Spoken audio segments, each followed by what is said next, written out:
Willkommen zu Frequent Traveler TV, heute wieder mit einer frisch gepressten Sendung für euch. Themen, die wir haben: Lufthansa Group. Mit der ITA ist man irgendwie anscheinend jetzt so zurangekommen, dass da eine Lösung für die Slots besteht. Dann die Lufthansa Allegris First Class soll in Kürze auch abheben. Da gibt es wohl noch ein Problem mit der Zulassung. Wir haben dann auch aus dem Hause Lufthansa von Carsten S. aus M die Auskunft bekommen, dass man den Rotstift bei der Kernmarke ansetzen will. Man will in 2030 über Russland fliegen. Und in Amerika hat das Department of Transportation einen Automatismus eingeführt bei Compensation. Aber es ist jetzt nicht so eine echte Kompensation, weil da keine EU 261 2004 oder UK oder wie immer die heißen, eingebaut ist. Aber lasst uns das Ganze anschauen. Ihr werdet hoffentlich den Knopf drücken, ein Like, die Glocke nicht vergessen, weil das ist irgendwie die neue Like, damit ihr auch immer wisst, wenn ich eine neue Sendung mache. Und vor allem, was ihr auch solltet, natürlich den Kanal abonnieren und last but not least immer kommentieren unten.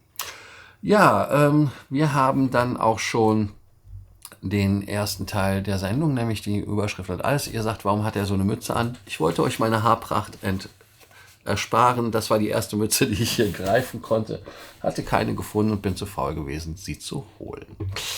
Die erste Thematik, die wir heute haben, das ist das Thema Lufthansa will sparen bei der Kernmarke. Und da ist es so, dass man bei Lufthansa sagt, dass man einen Gewinnrückgang hatte, obwohl man die Flugzeuge so voll hatte wie noch nie. Interessant ist auch, dass der Sommer-Ticketnachfrage und Rekordumsatz da war, aber man hat weniger verdient. Ticketpreise sind also leicht eingebrochen anscheinend oder ein bisschen stärker eingebrochen.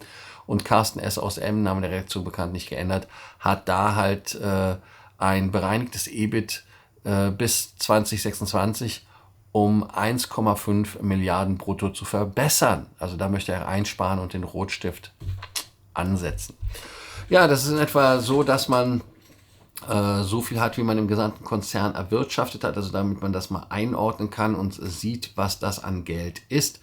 Heißt also, dass man bei der Lufthansa auch auf den Kurz- und Mittelstrecken häufiger mit unbekannteren Konzerngesellschaften zu fliegen oder sogar mit Wetlease, also mit angemieteten Flugzeugen. Wetlease ACMI heißt also Aircraft Manning und Insurance und heißt dann natürlich, dass man die 220er von Air Baltic mehr sieht. 21 Stück wird das im laufenden Jahr sein, wo man darauf zurückgreifen will. Discover Airlines soll weiter Drehkreuze dann auch fliegen. Dann gibt es natürlich noch die Freunde aus München von Lufthansa City Airlines. Und da wird es halt so sein, dass man pro Monat um ein Flugzeug bei der City Airlines wachsen soll. Ticketpreise, sagt Carsten Spohr, werden auch steigen, weil ihr bereit seid, mehr von eurem Gehalt auszugeben, prozentual für Flugreisen, für Urlaub. Und da ist es so, dass man natürlich auch eine Kapazitätsgrenze irgendwann erreicht, weil die Auslastung so hoch ist und dass der Markt dadurch natürlich dann die Preise anheben kann insgesamt.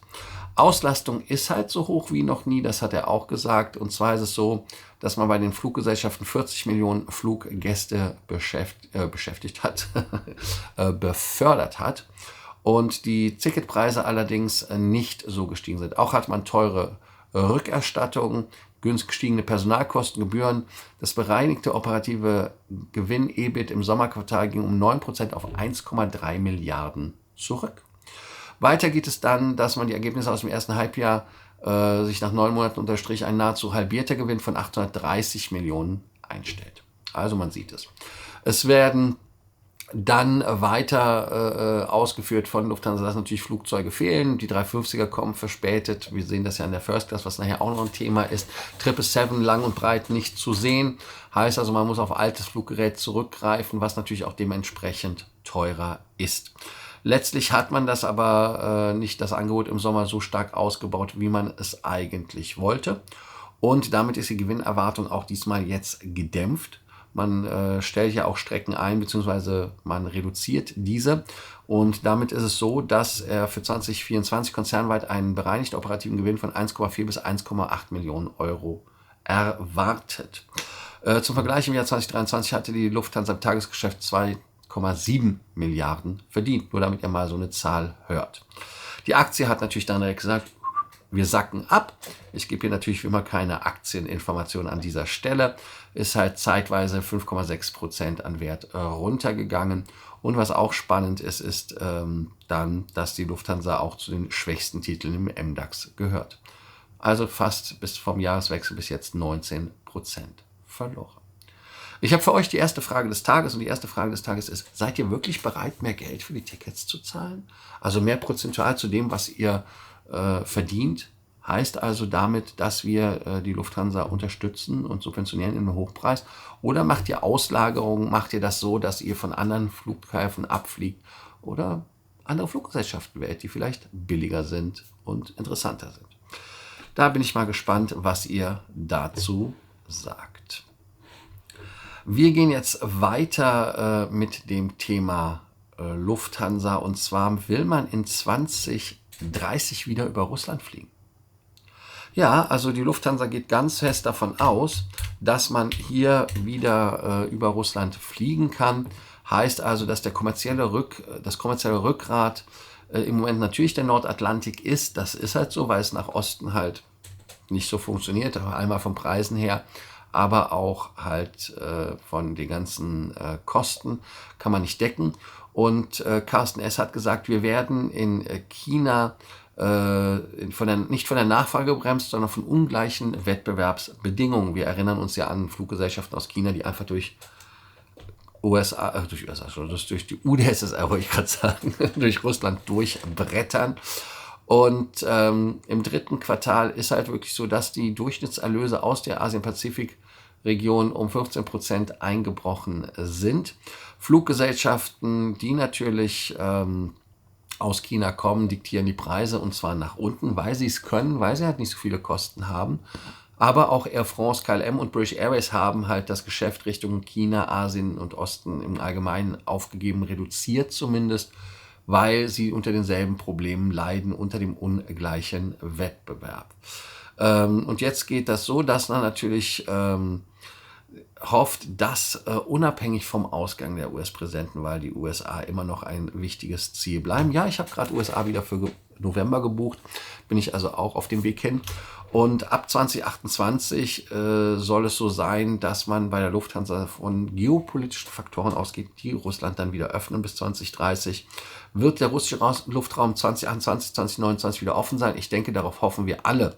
Wenn dieser Fall eintritt, wird sich das China-Geschäft schneller erholen. Und so ist das Geschäft ansonsten eine Herausforderung für alle Fluggesellschaften. Ich finde es sportlich, das so zu sagen. Ich weiß es nicht, ich kann es auch nicht sagen. Ich habe keine Glaskugel. Hier könnt ihr ja so eine Semi-Frage des Tages beantworten und sagen, geht Russland auf 2030? Und da halt wieder lustige Sachen. Ja, ich bin mal gespannt, was da passiert im Osten. Interessant ist auch die Geschichte der 737 MAX, die man bei Lufthansa bitterlich versucht unterzubringen, die man ja irgendwie kostengünstig geschossen hat aufgrund der 777-Verspätung. Und Carsten S. aus M. hat ja immer gesagt, es ist besser, Naturalrabatt zu nehmen als finanziellen Rabatt. Heißt also, man konnte günstig die 737 MAX schießen. Man sagte ja, sie soll zur Austrian gehen, weil die hatten sie ja schon und so, und die kennen sich da ja auch ein bisschen aus. Aber Austrian sagt, nö.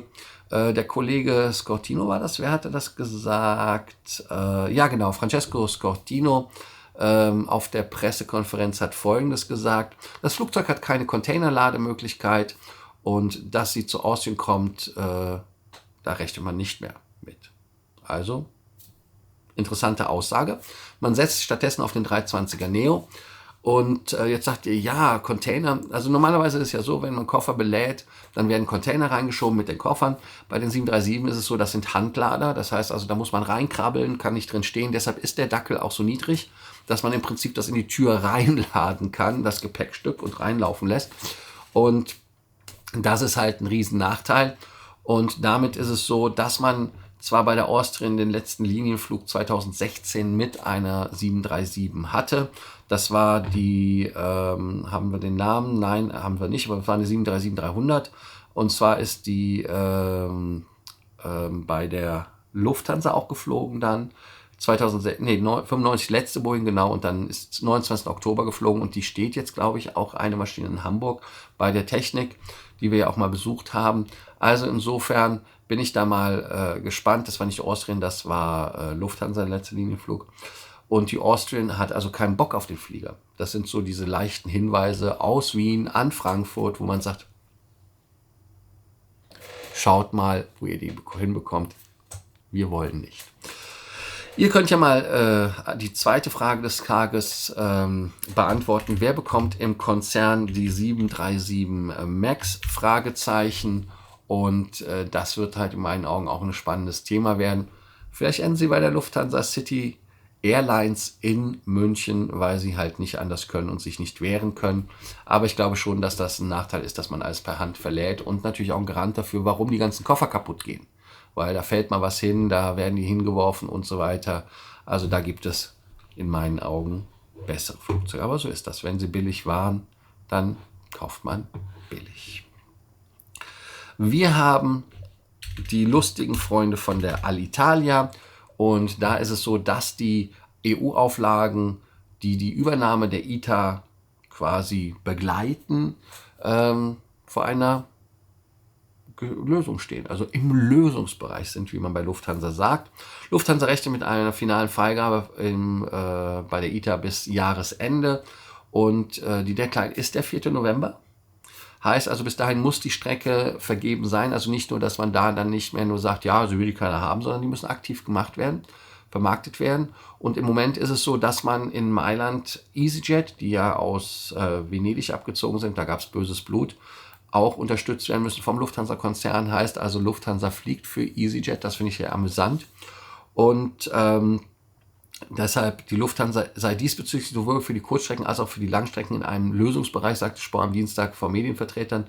Der Einstieg bei ITA Airways sollte zum Silvestertermin vollzogen sein. Das ist halt Ende des Jahres. Interessante Geschichte. Ich bin mal auch gespannt, wie das ist mit den Langstrecken, ob die wirklich zur KLM, France KLM gehen. Das wäre natürlich für Lufthansa ein Thema. Da muss man natürlich sagen, doof, ne? Ehrlicherweise. Wir schauen uns jetzt das Allegris-Thema an und da ist es so, dass bei Allegris die Geister sich ja anscheinend scheiden, auch in der First Class besonders. Und bei der Business Class ist es ja so, dass viele Sitze anscheinend schon kaputt sind, viele Sachen nicht funktionieren und dass das ein Riesenthema ist und das Entertainment-System auch irgendwie mit einem Controller und der hat manchmal keinen Bock. Also da gibt es die wildesten Geschichten, die man hört, je nach Station. Ist auch interessant. Aber jetzt soll die First Class erstmal fliegen. Das erste Flugzeug ist ja schon ausgeliefert worden. Und zwar die 350 und das war die X-Ray Whiskey. Aber die fliegt ja nicht Linie, weil im Moment noch nicht die First Class zertifiziert ist. Und dazu gab es eine Folgenaussage. Letzter Feinschliff und LBA-Zulassung fehlen in der X-Ray Whiskey noch. Und er sagt, Carsten S. aus M., dass er bald damit rechnet, dass der A350-900 abhebt. Und bis Jahresende sollen noch 2 weitere mit Allegris First kommen. Also das heißt, da sind noch Flugzeuge im Rücklauf und nochmal 3 im 2025. Zeitgleich wird die Lufthansa die First Class im bereits ausgelieferten A350-900 dann nachrüsten. Also das heißt, es kommt der Economy Class Stuhl raus und kommt eine First Class rein. Und die Drehkreuz Frankfurt erweitert zudem dann die 787-9 in dieser Allegris-Konfiguration, wenn sie auch mal kommen und freigeben werden dürfen, weil die stehen ja irgendwie schon in Seattle rum. Man könnte jetzt natürlich böswillig sein und sagen, naja, wieso haben die noch keine Zulassung? Ist natürlich immer wieder ein bisschen schwierig, das Ganze zu machen. Und gespannt bin ich auch, welche die ersten Allegris-Strecken sind. Wir gehen weiter auf ein Thema, was ich persönlich immer sehr toll finde. Das ist Verbraucherschutz, das sind Verbraucherrechte, unsere Rechte als Passagiere. Und da ist es so, dass man beim Department of Transportation in den USA, und das war Pete Buttigieg, nochmal eine Änderung eingeführt hat zum 28. Oktober bei der Fluggesellschaften bei signifikanten Verspätungen und bei Serviceunterbrechungen, wie das so schön heißt, Service Disruptions, kompensieren müssen. Und zwar automatisiert. automatisierter Refund. Und das ist natürlich eine coole Geschichte. Und zwar ist es so, dass man dort die Änderung gemacht hat. Heißt also, dass man die Fluggesellschaften, jetzt die Passagiere, die bei Verspätungen, bei Cancellations und bei Substantially Changes, also bei substanziellen Änderungen der Flüge, Cash Compensation bekommen müssen. Und das ist in Amerika ein Scheck oder ein Wire, also eine Überweisung. 20 Tage haben sie jetzt Zeit, maximal. Und das ist natürlich geil, aber auf die originale Form der Zahlung. Heißt also, wenn man Kreditkarte gezahlt hätte, dann müsste es auf die Kreditkarte zurück. Und natürlich ist es so, dass Fluggesellschaften bis jetzt immer ihre eigenen Regeln gemacht haben und so weiter und so fort. Aber so ist es so, dass man jetzt beim DOT gesagt hat, wenn der Abflug oder die Ankunft mehr als 3 Stunden bei Inlandsflügen ist, mehr als 6 Stunden für International Flights, also für internationale Flüge, dann haben die Passagiere das Recht, die Flüge zu stornieren und refundieren zu lassen. Und zwar ohne Strafzahlung, keine Penalties. Auf jeden Fall ist es so, dass man natürlich nicht den Refund bekommen kann und dann trotzdem fliegen. Also da ist nicht so ein Double-Dipping drin, das ist natürlich auch cool. Aber ich bin mal einmal positiv gestimmt, dass Fluggesellschaften halt mit dem Knete nicht mehr so viel machen können, wie sie wollen, sondern sie müssen einfach zurückerstatten. Aber auf der anderen Seite ist es so, dass es so ist, dass man dort Fluggesellschaften wie Spirit oder sowas, die natürlich da ein Problem haben, ganz klar auf die Finger haut. Und da muss es halt sein, dass es automatisiert ist. Da bin ich ein bisschen skeptisch, ob das direkt funktionieren wird, automatisiert. Das war ja auch immer das Argument der Lufthansa, nee, wir arbeiten ja mit Reisebüros zusammen und wissen ja nicht, wer das Ticket bezahlt hat. Und ja, manchmal haben Reisebüros auch Tickets für Kunden bezahlt und das weiß die Fluggesellschaft nicht. Da gab es ja auch dann böse Überraschungen für die Fluggesellschaft. Die mussten die Passagiere trotzdem dort dann kompensieren persönlich. Aber ich bin mal wirklich interessant, finde ich, wie das passiert. Auch ist es so, dass man Zusatzgebühren, die man zahlt fürs Gepäck, zum Beispiel, wenn das Gepäck zu verspätet kommt und so weiter, ab 12 Stunden bei Inlandsflügen und 15 Stunden bei internationalen Flügen, dass man da dann auch Geld für den Aufpreis zurückbekommt. Das ist natürlich auch eine coole Geschichte. Warum bezahle ich ein Gepäckstück einen Aufpreis, wenn ich da keine Leistung für bekomme? Und das finde ich an dieser Stelle halt auch wichtig in meinen Augen, dass da eine Lösung gefunden wird. Und was auch interessant ist, dass es aber keine Kompensation im Sinne wie in EU gibt. Also das heißt, wenn der Flug so und so eine Entfernung, so und so viel Verspätung hat, dann kriegt man 250, 400 oder 600 Euro. Also insofern, da ist keine Bestrafungskomponente bei. Das wäre das Einzige, was ich noch hinzufügen würde und wo ich sagen würde, das wäre eine coole Geschichte. Also da wäre das toll in meinen Augen, wenn das kommen würde. Ihr wisst wie immer an dieser Stelle, wir haben noch die Fragen des Tages, einmal als Wiederholung, einmal natürlich, wer soll die Dackel bekommen, wer soll die 737 MAX im Lufthansa-Konzern bekommen, findet ihr es richtig, dass Orson sagt, wir nicht. Und die andere Frage ist, bezahlt ihr mehr von eurem sauer verdienten Geld prozentual an Fluggesellschaften, weil die Preise einfach gestiegen sind? Und hier zitiere ich nochmal Carsten S. aus M., der gesagt hat, und zwar folgendes, jetzt will ich das schnell finden und jetzt habe ich es nicht, dass Passagiere halt wirklich wesentlich mehr bezahlen als vorher. Grundsätzlich sind Menschen bereit, einen höheren Anteil ihres Einkommens für Reisen auszugeben. So war das richtig. Also da könnt ihr unten die Frage des Tages beantworten. Ich an dieser Stelle danke, dass ihr heute geschaut habt. Mache für euch den Abspann, bin dann wieder weg und wir sehen uns morgen. Und ich freue mich auf eure Kommentare. Also Kanal abonnieren, Glocke, Like und so weiter. Bis morgen. Ciao, ciao. Und jetzt aber wirklich der Abspann.